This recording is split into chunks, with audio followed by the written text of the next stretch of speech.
নমস্কার বন্ধু, আজকে আমরা আরো একটি স্কুল নিয়ে চলে এসেছি। সেটা হচ্ছে বেথুন কলেজিয়েট স্কুল, যেটা সম্পর্কে আমরা আলোচনা করব। ঠিক আছে? তোমরা অনেকেই দেখছি, অনেকে ভিডিও দেখছো কিন্তু কোনো সাবস্ক্রাইব করছো না। অবশ্যই চ্যানেলটা সাবস্ক্রাইব করে দাও, যাতে আরো পরবর্তীকালে ভিডিও বানাতে আগ্রহী হতে পারি। ঠিক আছে? তো নাও, বলেছে বার্ষিক এত পার্সেন্ট সরল সুদ হারে এত টাকায় 6 বছরের সুদ কত হবে। সিম্পল। কি করতে হবে না, আই ইকুয়াল টু আমরা করবো P T R by 100। P মানে কত আছে 800, টি মানে হচ্ছে কত 6, আর মানে হচ্ছে কত পি টি আর মানে 6 4 24 25 বাই, ঠিক আছে 4, তাহলে বাই 100। তাহলে এখানে আমি করবো 25 4 100, 4 দুগুণে 8 200, 4 5 20, আর 6 5 30, মানে কত হচ্ছে 300 টাকা। ঠিক আছে? তাহলে এটা অ্যান্সার হয়ে যাবে 300 টাকা। বলছি বার্ষিক 1% চক্রবৃদ্ধি হার সুদে বছরে এ টাকার সমূল চক্রবৃদ্ধি কত হবে। সমূল চক্রবৃদ্ধি হবে এ টাকার P into 1 plus R by মানে x by 100 whole to the power M. ঠিক আছে? এটা এ আছে A into 1 plus x by 200 হবে না, A into 1 plus M by 100 whole to the power x, এটা হবে না, A into 1 plus x by whole to the power M, option D. বলছে এত দ্বিঘাত সমীকরণে বীজগুলির সমষ্টিগত, বীজগুলির সমষ্টি মানে আমরা কি করি, alpha plus beta, alpha plus beta equal to কত হয় minus B by A. Minus minus B মানে কত -1 বাই এ মানে 6, -1 এসে প্লাস 1/6, অপশন বি। ঠিক আছে? এবারে নেক্সট দেখো, নেক্সট কি বলেছি, m plus 1/m equal to √3 হলে m কিউ প্লাস 1 m কিউর মান কত হবে। এখানে দেখো m cube plus 1/m cube, a cube plus b cube সূত্র আমরা কি জানি, a plus b whole cube minus 3ab into a plus b,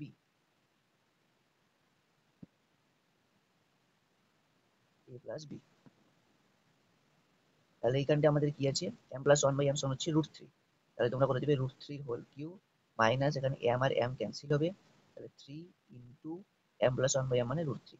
তাহলে √3 হোল কিউ মানে 3√3, এটাও মাইনাস 3√3, 3√3 3√3 সমান হয়ে গেল 0। আচ্ছা, তিনটি অসমরেখা বিন্দু দিয়ে আঁকা সম্ভব এমন বৃত্তের সংখ্যা কটি হবে, একটি। বৃত্তের সংখ্যাটা হবে একটি। বলছি এবিসি ত্রিভুজের পরিকেন্দ্র হলো ও। আচ্ছা, আমরা এবিসি ত্রিভুজটা অঙ্কন করি। এটা এ বি সি ত্রিভুজের পরিকেন্দ্র, এটা হচ্ছে পরিকেন্দ্র ও। ঠিক আছে? বিন্দু এ দিয়ে বিসি যে কেন্দ্রের বিপরীত পাশে অবস্থিত, বিসি যে বিপরীত পাশে অবস্থিত। ঠিক আছে? কোণ বিওসি 120 ডিগ্রি, কোণ বিওসি, বিওসি এটা 120 ডিগ্রি। বলেছে কোণ বিএসি এটা কত হয়ে যাবে 60 ডিগ্রি, কেন্দ্রস্থ কোণ বৃত্তস্থ কোণের দ্বিগুণ, এটা কত 60 ডিগ্রি। আচ্ছা, এটা আমরা কার সাথে মুছে দিই।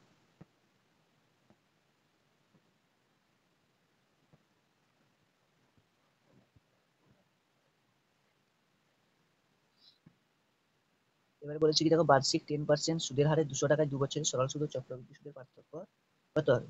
দেখো চক্রবৃদ্ধি সুদ কত হবে না, P into 1 plus R by 100 মানে কত 10/100 whole to the power n মানে 2 মাইনাস 200, এটা হচ্ছে আমার চক্রবৃদ্ধি সুদ। তাহলে এটা যদি আমরা করি কত হবে, 10 আর 10 কাটবে, মানে 10 আর 10 11, মানে 200 গুণিত 11/10 গুণিত 11/10 মাইনাস 200। তাহলে এখান থেকে আমাদের দুটো শূন্য কাটবে, 11 দুগুণে 22, আর 11 দুগুণে 22, আর এটা হচ্ছে 200, তাহলে 242, 242 মাইনাস 200 সমান হচ্ছে 42 টাকা। এটা চক্রবৃদ্ধি সুদ। সরল সুদ কত হবে, I equal to P T হচ্ছে 2 পিটি আর বাই 100, 0 0 0 0, 10 দুগুণে 20, 20 দুগুণে 40, তাহলে অন্তর কত হয়ে যাবে 42 মাইনাস 40 সমান 2 টাকা।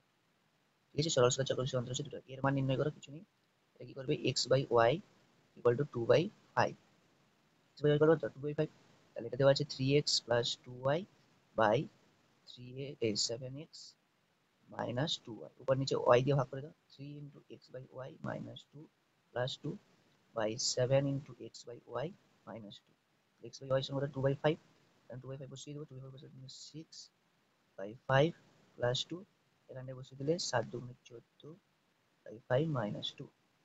তাহলে এটা ক্যালকুলেশন করলে কত হবে, 6 আর 5 দুগুণে 10, 6 16, আর এটা 14 মাইনাস 10 মানে 4, 4 4 16 সমান 4। ঠিক আছে?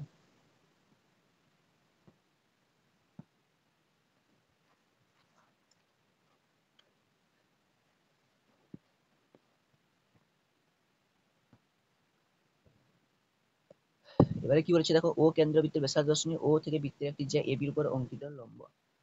আচ্ছা, ও কেন্দ্রীয় বৃত্তের ব্যাসার্ধ 10 সেমি, ও থেকে বৃত্তের উপর একই এবি, এটা হচ্ছে এবি,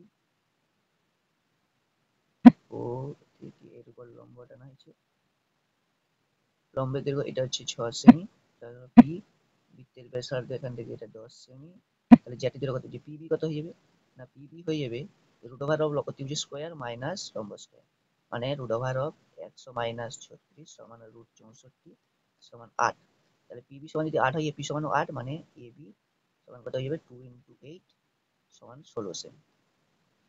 বলছি 4 সেমি ব্যাসার্ধ যদি কোনো অর্ধবৃত্তের ব্যাস পি কিউ, কোণ পি আর কিউ সমান অর্ধবৃত্তস্থ কোণ। আচ্ছা, এটা হচ্ছে অর্ধবৃত্ত,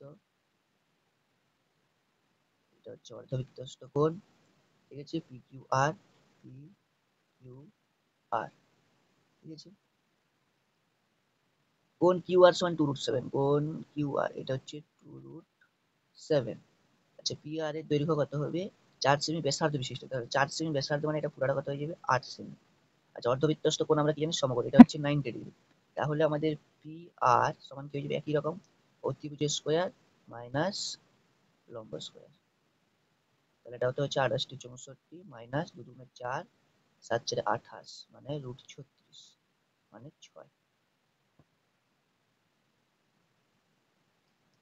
6 সেমি অ্যান্সার হয়ে গেল। পাঁচেরটা কি বলেছিল, একটি ঘনকের করণের দৈর্ঘ্য ডি, সমগ্র ক্ষেত্রফল এস, আয়তন ভি হলে এস ডি বাই ভি কত হয়, এস ডি বাই, দেখো এসটা কি বলেছে, সমগ্রতলের ক্ষেত্রফল, তাহলে বাহুর দৈর্ঘ্য যদি এ হয় তাহলে সমগ্র ক্ষেত্রফল 6 এ স্কয়ার, ডি বলেছে করণের দৈর্ঘ্য, করণের দৈর্ঘ্য মানে কত, √3 ইন্টু বাহু, বাই ভি কত, ভি হচ্ছে আয়তন, আয়তন মানে এ কিউ, তাহলে এখানে এ দিয়ে তিনটাই কেটে যাবে, কত হবে 6√3, কত হবে 6√3।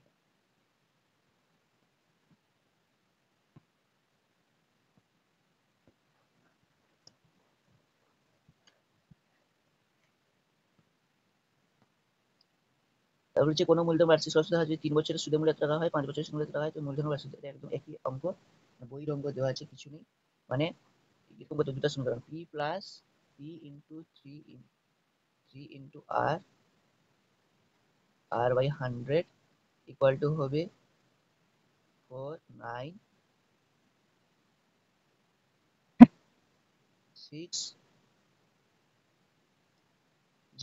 এক নম্বর। তারপর হচ্ছে 5 বছরে P plus P into 5 into R by 100 equal to 5600, ঠিক আছে, বুঝা গেল। এই দুটো সমাধান করলে হয়ে যাবে। একটি মেশিনের মূল্য প্রতি বছর 3 বছর মেশিন বর্তমান মূল্য এত টাকা হলে 3 বছর পরে মেশিনের মূল্য কত হবে, কিছু নেই, এই যে পি ইন্টু 1 মাইনাস হবে, এটা মাইনাস আর বলেছে 10/100 হোল টু দি পাওয়ার কত বছর, 3 বছর, 3 এটা করলে হয়ে গেল। আচ্ছা, নেক্সট দেখো,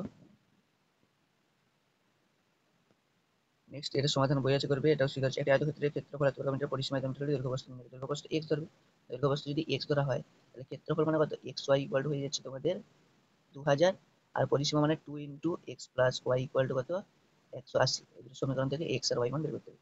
দুটি ক্রমিক বিজোড় সংখ্যার গুণফল এত হলে সংখ্যা দুটি নির্ণয় করো।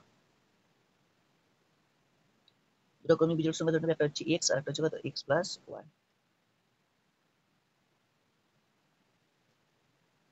গুণফল সমান 783 করে দিবে, এটাও বইয়ের অঙ্ক, এটাও বইয়ের অঙ্ক করাবো না, এটা উপপাদ্য আছে। একটা সমকোণী চক্রের আকার বাক্সের দৈর্ঘ্য প্রস্থ উচ্চতার মধ্যে মোট সেটির আয়তন মানে কি, দৈর্ঘ্য গুণিত প্রস্থ গুণিত উচ্চতা, দৈর্ঘ্য ধরলে ধরো 3x, প্রস্থ 2x, উচ্চতা x ইকুয়াল টু কত 384, এটা হচ্ছে x কিউ আর এটা 3 দুগুণে 6, 6 দিয়ে এটাকে ভাগ করলে 66, 66 64, মানে x কিউ কত হয়ে গেল 8। বলছি সমগ্রতলের ক্ষেত্রে, সমগ্রতলের ক্ষেত্রফল বের করে, এখানে দৈর্ঘ্য কত হয়ে যাবে 8 3 24, প্রস্থ কত হয়ে যাবে 8 দুগুণে 16, আর উচ্চতা কত হলো 8, দৈর্ঘ্য প্রস্থ উচ্চতা পেয়ে গেলে সমগ্রতলের ক্ষেত্রফল লাগিয়ে দেবে 2 ইনটু দৈর্ঘ্য প্লাস প্রস্থ, দৈর্ঘ্য গুণিত প্রস্থ ইন প্লাস দৈর্ঘ্য গুণিত উচ্চতা প্লাস প্রস্থ গুণিত উচ্চতা, হয়ে গেল। বলছি একটি লম্ব বৃত্তাকার চোঙের বক্রতলের ক্ষেত্রফল এত, বক্রতলের ক্ষেত্রফল মানে কত, এটা বই আছে 2 পাই আর এইচ ইকুয়াল টু 440, তাহলে ভূমির ব্যাসার্ধ কত 14, এখানে আর সমান 14 বসে দিলে এইচ বেরিয়ে গেল, এইচ বেরিয়ে যাওয়ার পরে ঘনফল পাই আর স্কয়ার এইচ। আশা করি বোঝা গেল। নেক্সট আমরা এই অদ্ভুত স্কুল নিয়ে আসবো, বঙ্গন কুমুদিনী উচ্চা বালিকা বিদ্যালয়, এটা নিয়ে আমরা আলোচনা করবো নেক্সট ক্লাসে, ঠিক আছে। আজকে এখান পর্যন্ত চলো। আর অবশ্যই সকলকে রিকোয়েস্ট করছি, যারা যারা দেখছো চ্যানেলটিকে অবশ্যই সাবস্ক্রাইব করো, নিজের বন্ধুদের সাথে শেয়ার করো, সমস্ত কোশ্চেনের সলিউশন পেয়ে যাবে।